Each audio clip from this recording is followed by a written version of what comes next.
Les amis, je viens de sortir de l'émission de radio avec la SNRT. C'était super, une demi-heure, hyper intéressant. Et là, je vais vous parler de la tour Hassan.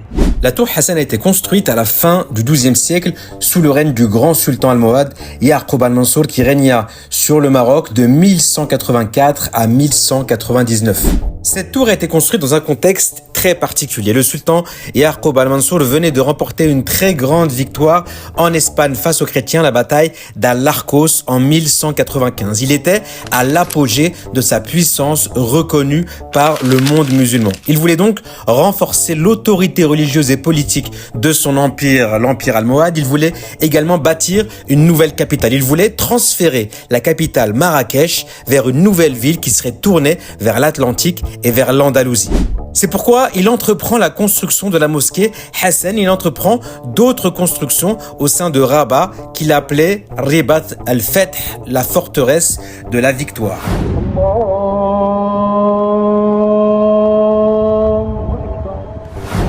Le projet de cette mosquée était titanesque. Le sultan Yaqub al-Mansour voulait en faire la mosquée la plus grande du monde. Elle devait accueillir plus de 20 000 fidèles et son minaret, la tour Hassan, devait atteindre 80 à 86 mètres de haut, presque la hauteur de la tour Hassan II de Casablanca.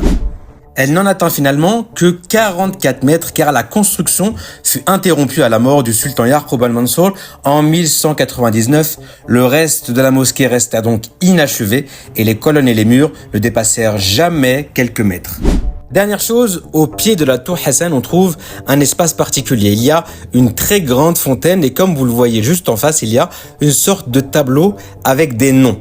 Ces noms, ce sont les noms des descendants du prophète. On commence en haut avec les deux noms de Oumouna Fatima Zahra, la fille du prophète, et Sayyiduna Ali ibn Abi Talib, son gendre et son cousin. Et ensuite, on voit toute une lignée de personnes, ce sont leurs descendants. Et quand on arrive à la fin de cette lignée, on arrive à la dernière colonne à 4 noms. Moulay Youssouf en haut, Mohamed al-Khamis deuxième, Hassan Thani troisième et le roi actuel, Mohamed Sadis, qu'Allah le protège.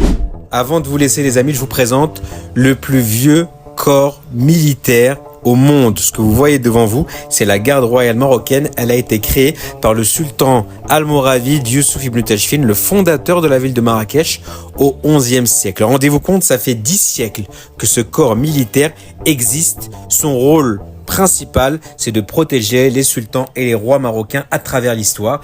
Et ils existent encore aujourd'hui. Le plus vieux corps militaire au monde est ici au Maroc.